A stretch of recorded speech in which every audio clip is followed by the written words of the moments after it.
ونعوذ بالله من شرور أنفسنا وسيئات أعمالنا من يهده الله فلا مضل له ومن يضلل فلا هادي له وأشهد أن لا إله إلا الله وحده لا شريك له وأشهد أن محمدا عبده ورسوله لا نبي بعده أما بعد فإن أصدق الكلام كلام الله وخير الهدي هدي محمد صلى الله عليه وسلم وشر الأمور محدثاتها فإن كل محدثة بدعة وكل بدعة ضلالة وكل ضلالة في النار. Kaum muslimin rahimani wa rahimakumullah. Alhamdulillah, kita panjatkan syukur kepada Allah Subhanahu wa taala yang dengan limpahan karunia-Nya kita bisa berkumpul kembali di tempat ini mengkaji daripada dinullah, agama Allah Subhanahu wa taala. Dan kita juga bersyukur Allah Subhanahu wa taala telah memanjangkan usia kita dan mempertemukan kita dengan bulan yang mulia, yakni bulan Dzulhijjah. Dan malam ini merupakan malam yang kedua daripada bulan Dzulhijjah, di mana bulan tersebut terkhusus di awal bulan 10 hari pertama dari bulan Dzulhijjah memiliki keutamaan yang sangat besar. Amalan-amalan padanya dilipat gandakan oleh Allah Subhanahu wa taala. Bahkan tidak ada hari yang lebih agung dan lebih dicintai amalan soleh dilakukan daripada hari-hari yang lain selain daripada 10 awal Dzulhijjah ini. Sebagaimana di dalam hadis yang telah kita pelajari pada pertemuan yang lalu. Tentunya di sini kita terhasung, termotivasi untuk banyak melakukan berbagai macam amalan-amalan kebajikan. Salat, puasa, zikir-zikir di hari-hari ini. Qiraatul Quran, membaca Al-Quran, berkunjung silaturahmi dan semisalnya. Kaum muslimin rahimani wa rahimakumullah, sekedar mengingatkan, tentunya di 10 awal daripada Dzulhijjah ini kita sudah disyariatkan untuk memperbanyak zikrullah,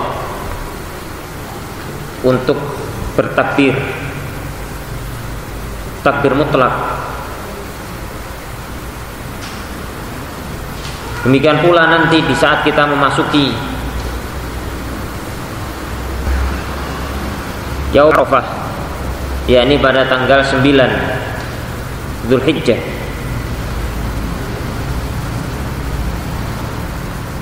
kita disunahkan untuk melakukan puasa yang disebut dengan puasa Arafah.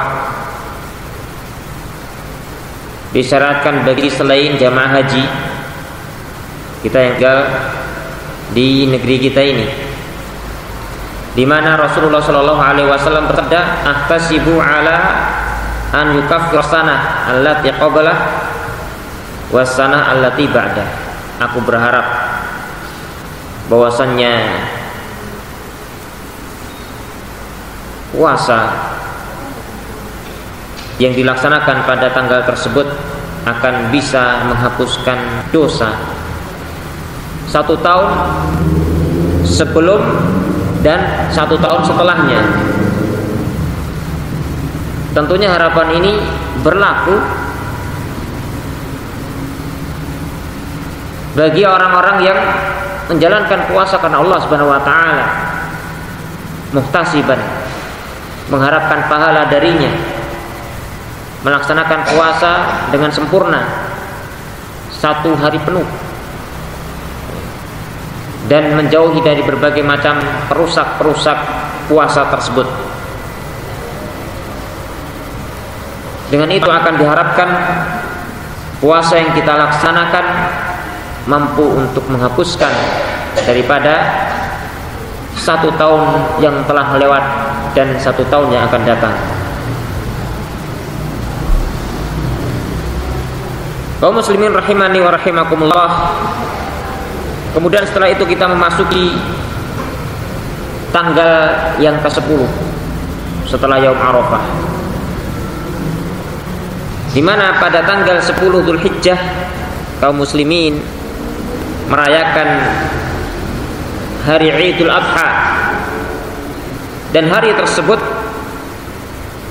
merupakan hari yang paling agung dan hari yang paling utama, sebaik-baik hari dalam satu tahun. Sebagaimana sabda Rasulullah sallallahu alaihi wasallam di dalam hadis yang dikeluarkan oleh Abu Dawud, "Inna a'dhamal ayyam 'indallah yauman nahar." Sesungguhnya hari-hari yang paling agung di sisi Allah Subhanahu wa taala adalah hari An-Nahr, yakni hari penyembelihan kurban, tanggal 10 Dzulhijjah. Tsumma yaumul qir, kemudian hari Al-Qir, ini pada tanggal 11-nya. Dan Yaumun Nahr itu merupakan hari di mana kaum muslimin merayakan Idul Adha, atau disebut juga Yaumul Hajjil Akbar.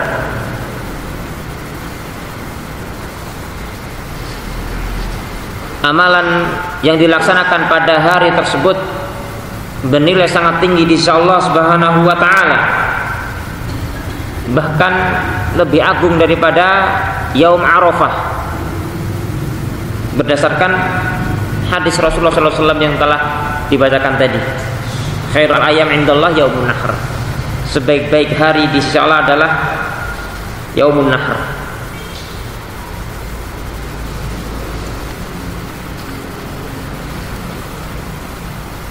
Yaum Arafah tanggal 9 Dzulhijjah, yang keutamaannya mampu menghapuskan dosa satu tahun yang telah lewat dan satu tahun yang akan datang. Hari di mana Allah Subhanahu wa taala paling banyaknya memerdekakan hamba-hambanya dari neraka. Hari di mana Allah Subhanahu wa taala mendekat kepada para hamba pada hari tersebut, ya, mendekat ke para jamaah yang berada wukuf di Arafah. Dan Allah Subhanahu wa taala pada hari tersebut membanggakan banyaknya para hamba yang melakukan ibadah khusyuk dalam doa-doa mereka, wukuf di padang Arafah yang luas menjadi lautan manusia. Allah membanggakan keberadaan mereka di hadapan para malaikatnya. Akan tetapi hari tersebut masih kalah dibandingkan Yaumun Nahr. Ini menunjukkan keutamaan yang sangat besar sekali pada Yaumun Nahr. Dan karena kesibukan kaum muslimin, ya, dengan aktivitas kurban, penyembelihan kurban, terkadang mereka terlalaikan dengan keutamaan yang sangat besar tersebut. Sepantasnya bagi mereka untuk terus berzikir dan bertakbir, mengumandangkan takbir-takbir pada hari tersebut sebanyak-banyaknya. Di mana amalan takbir ini, ya, amalan yang sangat mudah dan sangat ringan dilafadzkan dan dilantunkan, tidak butuh banyak tenaga dengannya, maka sepantasnya untuk kita tidak meninggalkannya.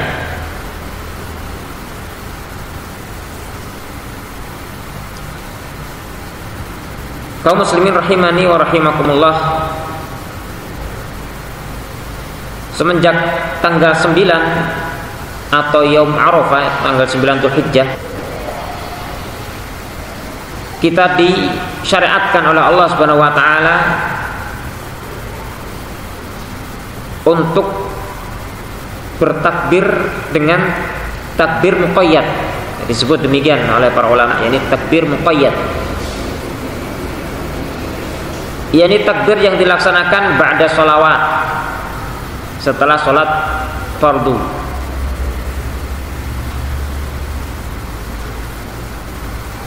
dengan lafaz takbir yang masyru', Allahu Akbar dalam artian ini yang ada asarnya dari kalangan para sahabat. Allahu Akbar, la ilaha illallah, Allahu Akbar walillahil hamd. Ataupun takbirnya 3 kali, Allahu Akbar, la ilaha illallah, Allahu Akbar walillahil hamd. Atau Allahu Akbar kabira walhamdulillahi katsira wa subhanallahi bukratan wa asila. Ini kita baca dengan jahar, kita keraskan bacaannya takbir tersebut ba'da sholawat, dari semenjak pagi Yaum Arafah tanggal 9 Dzulhijjah hingga asar daripada akhir hari tasyrik, yakni tanggal 13 Dzulhijjah. Jadi semenjak hari Sabtu, puasanya hari Sabtu ya, Arafah, kemudian sampai hari Rabu, 5 hari, tanggal 9, 10, 11, 12, 13.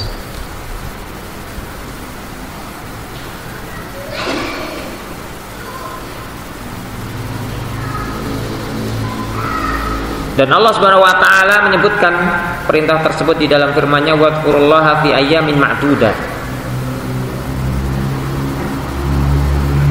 Berzikirlah kalian kepada Allah, sebutlah nama Allah sebanyak-banyaknya pada hari-hari yang tertentu. Hari-hari yang tertentu di sini para ulama menyatakan yakni ayyamut tasyrik.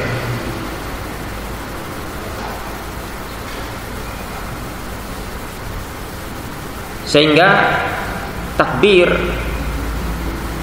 pada hari-hari tersebut tidak berhenti hanya pada saat selesai kurban saja, berlanjut sampai ayyamut tasyrik.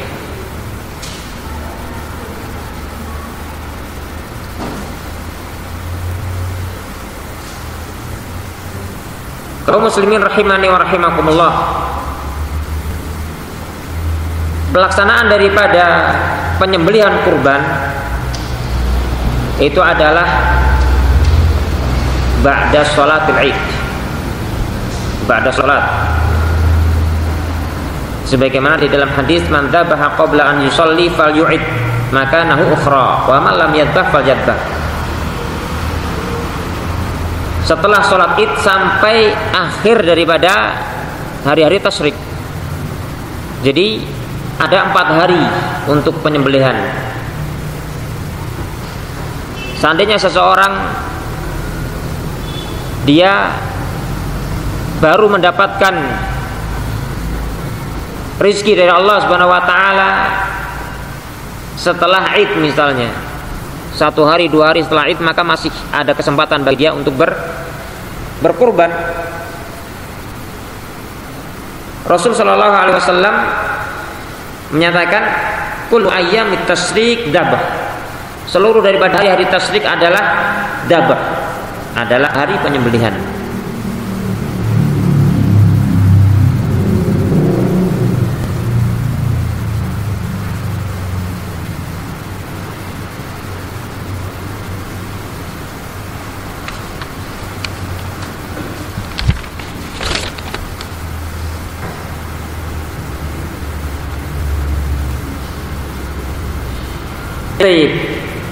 Kemudian binatang apa saja yang disyaratkan untuk boleh dijadikan sebagai binatang sembelihan?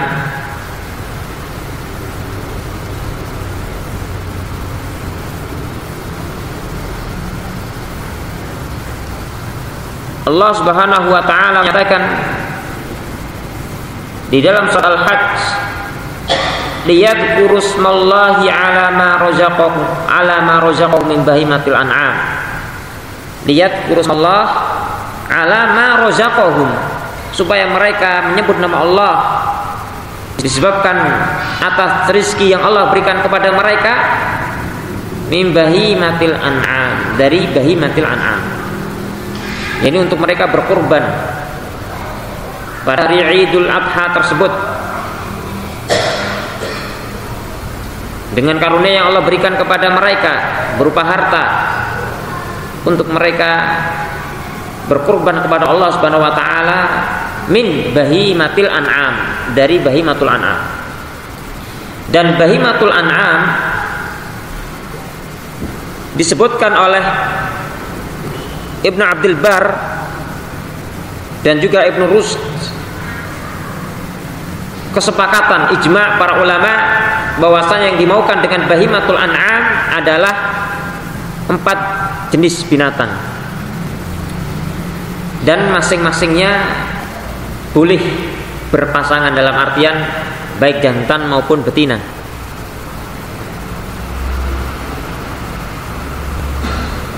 Tidaklah teranggap sebagai udhiyah ataupun sebagai binatang kurban selain daripada keempat binatang tersebut. Yang pertama adalah onta, baik jantan maupun betina. Yang kedua adalah sapi, baik jantan maupun betina. Yang ketiga adalah ma'iz, baik jantan maupun betina. Yang keempat adalah do'n. Ma'iz dan do'n ini adalah jenis daripada ghanam. Jadi kalau kita ringkas sebetulnya ada 3 saja: onta, sapi, dan kambing. Hanya kambing itu ada 2 jenis. Jenis yang rambutnya lurus dan jenis yang rambutnya gembel. Yang rambut lurus namanya ma'iz, dan rambut gembel namanya do'n.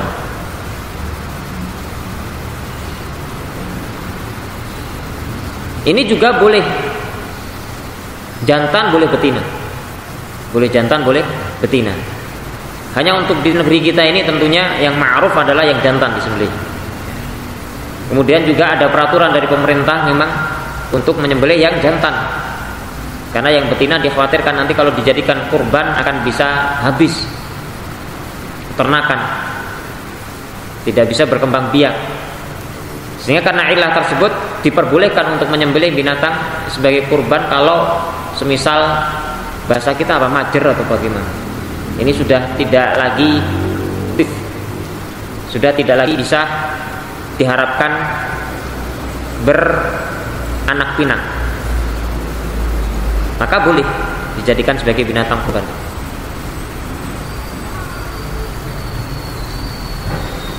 Dan itu merupakan syiar daripada syiar-syiar agama Allah Subhanahu wa taala, di mana Allah menyatakan wal budna ja'alnaha lakum min sya'airillah, dan binatang-binatang kurban itu kami jadikan bagi kalian sebagai syiar-syiar agama Allah. Al budnu itu artinya adalah onta, tetapi maksudnya adalah di sini adalah binatang sembelihan. Dan hukumnya adalah sunnah muakkadah. Sunnah muakkadah. Meskipun ada khilaf di kalangan para ulama, tapi pendapat jumhurul ulama dan yang rajih sunnah muakkadah. Dan sangat dibenci ya, sunnah muakkadah itu sangat ditekankan sekali. Sangat dibenci bagi orang yang mampu, memiliki kemampuan untuk berkurban kemudian dia tidak berkurban. Sangat tercela.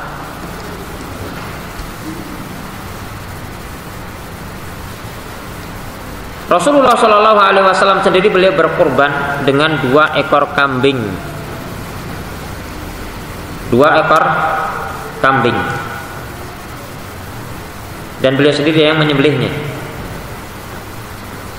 Sebagaimana dalam hadis Anas bin Malik dikeluarkan oleh Bukhari dan Muslim, anna Nabiyya sallallahu alaihi wasallam bi kabshain amlahain aqranain dzabahahuma biyadihi wa samma wa kabbar.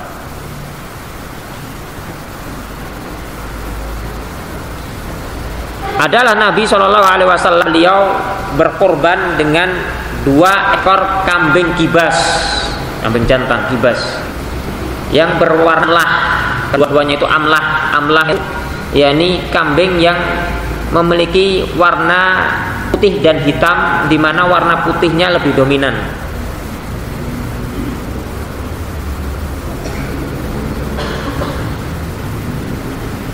Ada pula yang menyebutkan yakni warna putih, di mana pada bagian-bagian tubuh tertentu, semisal pada matanya itu ada warna hitamnya, atau pada bagian kakinya atau pada bagian perutnya ada warna hitamnya, ini yang disebut dengan amlah. aqronain, yakni yang bertanduk.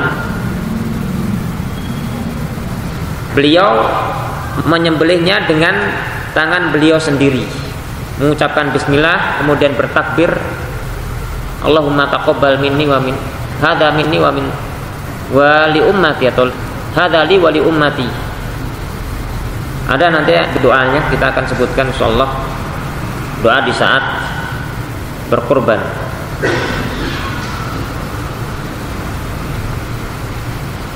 Bagi yang menyembelih. Dan dari sini boleh seseorang berkurban lebih daripada satu. Rasul sallallahu alaihi wasallam berkurban 2. Dan dari beberapa fatwa para ulama bahwa satu itu mencukupi untuk satu keluarga. Satu kambing itu mencukupi untuk satu keluarga. Tetapi jika bisa dan mampu lebih, maka itu lebih utama bagi yang mampu lebih. Mencukupkan yang satu, maka itu sudah mencukupi.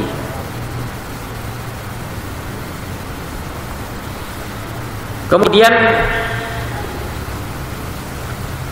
ini merupakan syarat pertama dalam udhiyah. Syarat pertama adalah dari jenisnya min bahimatil an'am, jenis binatang yang dikurbankan.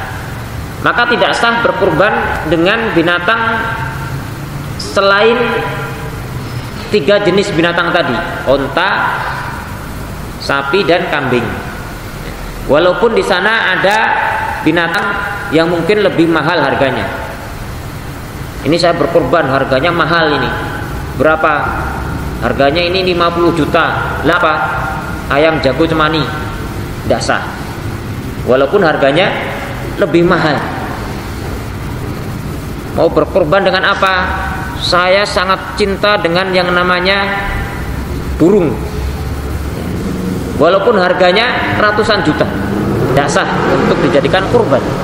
Ya, burung bukan bagian daripada bahimatul an'am dalam bahasa syariat. Demikian pula orang yang berkorban dengan kuda, meskipun kuda harganya mahal, dagingnya juga banyak, ya, tetap tidak sah sebagai kurban. Itu hanya sebatas ini makan daging saja. Kalau kemudian dibagi-bagikan, maka nilainya adalah sedekah saja, tidak sampai pada taraf sebagai kurban.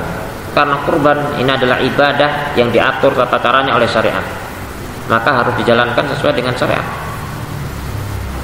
harus terpenuhi syarat-syaratnya.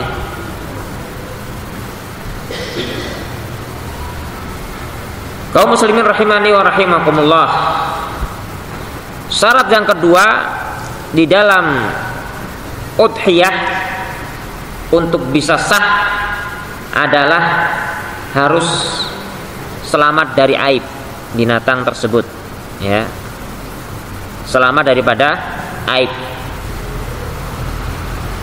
Apa aibnya? Aib yang dengannya tidak sah sebagai binatang sembelihan. Rasul Shallallahu Alaihi Wasallam menyebutkan empat aib, ya, 4 cacat yang dengannya tidak sah sebagai binatang kurban. Beliau menyatakan arba'atun la tajzi'u fil adahi, 4 cacat yang tidak sah dalam binatang sembelihan kurban, dijadikan sebagai udhiyah. 4 cacat tersebut, yang pertama adalah al-aura al-bayyin awaruha. Yang pertama adalah binatang tersebut PC, buta sebelah matanya. Kalau sebelah saja tidak sah, apalagi dua-duanya, kan begitu ya. Sebelah matanya buta itu tidak sah, tetapi kebutaan itu jelas, al-bayyin awaruha, betul-betul jelas bahwa ini binatang buta sebelah matanya. Mungkin terlihat warna daripada bola matanya tersebut pucat putih misalnya, jelas-jelas tidak bisa digunakan melihat. maka yang seperti ini tidak sah sebagai binatang kurban. Wal maridah al bayyin marduha. Kemudian yang kedua, sakit yang sangat jelas, kelihatan sakitnya, ya, tidak giras.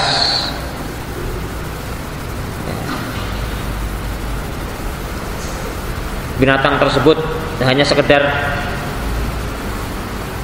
menderum saja misalnya, tidak sebagaimana binatang-binatang yang lain giras berjalan ke sana kemari. Sedangkan yang satu ini kelihatan dia lesu, lemas, yang sangat tampak jelas bahwa dia sedang sakit. Kemudian al-arja al-bayyin dil'uha, yang pincang yang sangat jelas kepincangannya, kebengkokannya, pincang kakinya. Jadi berjalan hanya dengan 3 kaki, yang satu semper, atau walaupun nampak tetapi dia kelihatan sekali, ya, kepincangan tersebut, kebengkokan kakinya tersebut kelihatan bahwa dia pincang, jalan tertatih-tatih. Dan kalau bersama dengan binatang yang lain maka dia yang paling kemper, paling belakang. Ini kelihatan. Wal ajfa allati la tunqi. Kemudian yang keempat adalah kurus. Kurus yang tidak bersumsum. Ya, artinya ini sudah sangat tua kah? Mungkin, ya, kelihatan kecil, kurus. Dagingnya kelihatan sedikit. Kulit sama tulangnya, ya, seperti nempel begitu. Maka yang seperti ini tidak sah sebagai binatang kurban. Tentunya di saat kita berkurban, itu adalah ibadah yang diberikan kepada Allah Subhanahu wa taala, maka berikan yang terbaik untuk Allah Subhanahu wa taala. Karena Allah Subhanahu wa taala thayyibun la yaqbal illa thayyiban. Allah itu baik dan tidak menerima kecuali baik. Maka sekali lagi dalam perkara ini untuk diperhatikan aib-aib tersebut, cacat-cacat tersebut.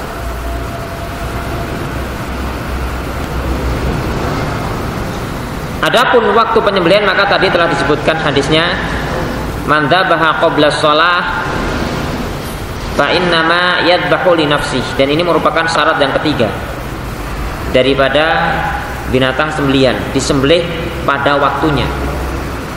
Kapan waktunya? Yakni dimulai ba'da sholatil Id hingga akhir ayyamut tasyrik, akhir daripada hari-hari tasyrik.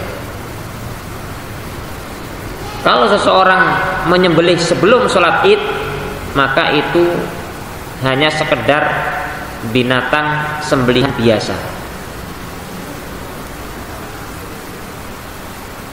Rasul menyatakan man dzabaha qabla shalah innama yadbahu li nafsi. Orang yang menyembelih sebelum sholat Id maka dia menyembelih untuk dirinya sendiri, untuk keluarganya, bukan untuk Allah Subhanahu wa taala.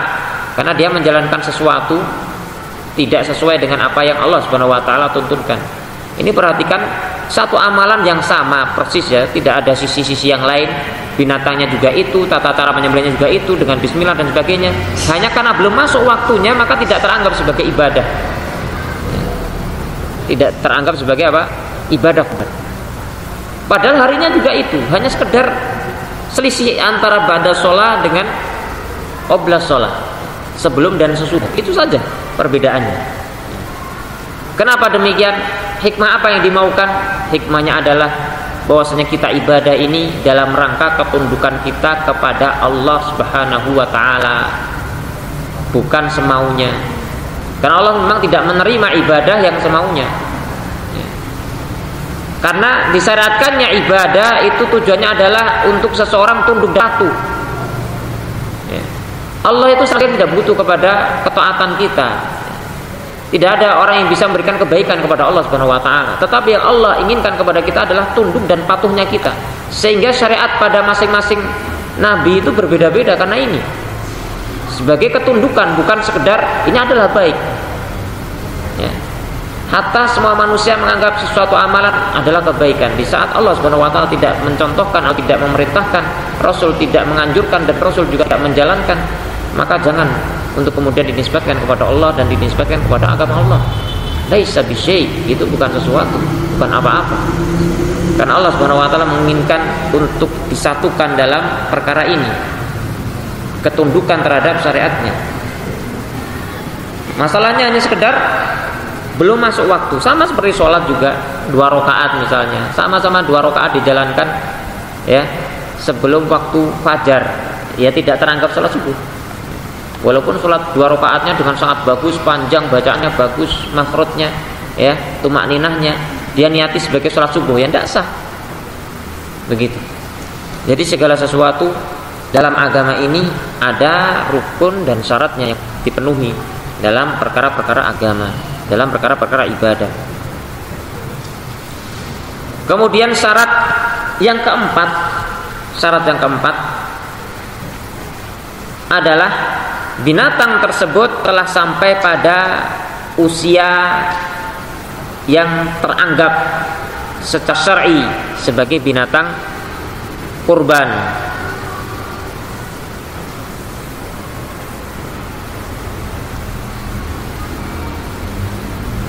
Usia daripada binatang tersebut adalah usia musinnah.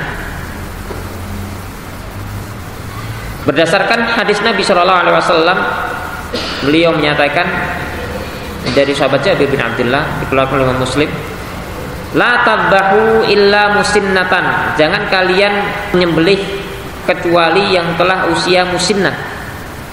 Dan musinnah ini masing-masing binatang ternak tadi berbeda-beda. Illa anta asara alaikum, kecuali kalau sulit kalian dapati, fatadbahu jada'ah minadhan, maka boleh bagi kalian untuk menyembelih jada'ah.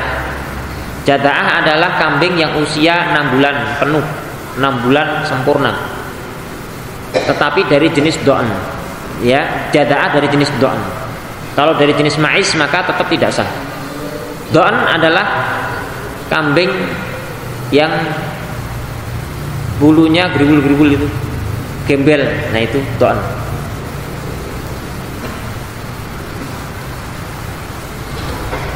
Tayyib musinnah pada ibil, pada onta itu yang telah genap 5 tahun. Jadi kalau mau berkorban onta ini minimal usianya adalah 5 tahun, sempurna 5 tahun. Kemudian musinnah bagi sapi adalah yang telah genap sempurna 2 tahun, 2 tahun sempurna. Kemudian bagi ma'iz ya, ma'iz yakni kambing yang bulunya lurus, kambing Jawa kalau di sini, atau kambing apa? Kambing Jawa. Ini telah genap usia 1 tahun. Telah genap usia 1 tahun. Biasanya kalau 1 tahun itu giginya sudah poel, sehingga orang biasanya mencari yang sudah poel. Sedangkan sekarang ya para pedagang pinter, poel itu gampang dibikin poel. Ini sudah poel ini 1 tahun.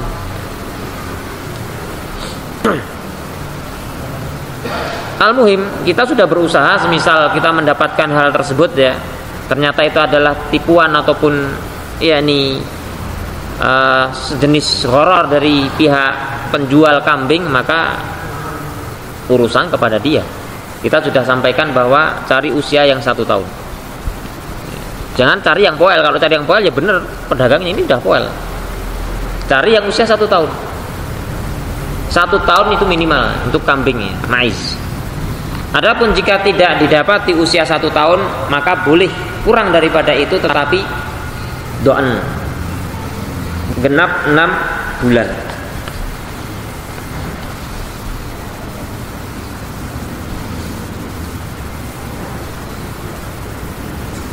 Kaum muslimin rahimani wa rahimakumullah, bila seseorang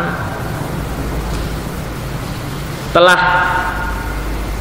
berniat untuk berkurban maka semenjak masuk tanggal 1 Zulhijjah dia tidak boleh lagi untuk mengambil sedikit pun dari rambut badan dia ataupun kukunya ataupun kulit tubuhnya hingga dia menyembelih daripada binatang kurbannya. Dan ini hanya berlaku bagi sahibul kurban saja, tidak berlaku bagi keluarganya. Jadi kepala keluarga atau sahibul kurban yang istilahnya memelihara hal ini. Rasul sallallahu alaihi wasallam bersabda, "Idza dakhalatil 'ashr wa arada ahadukum an yudahi falyumsik an sya'rihi wa adfarih."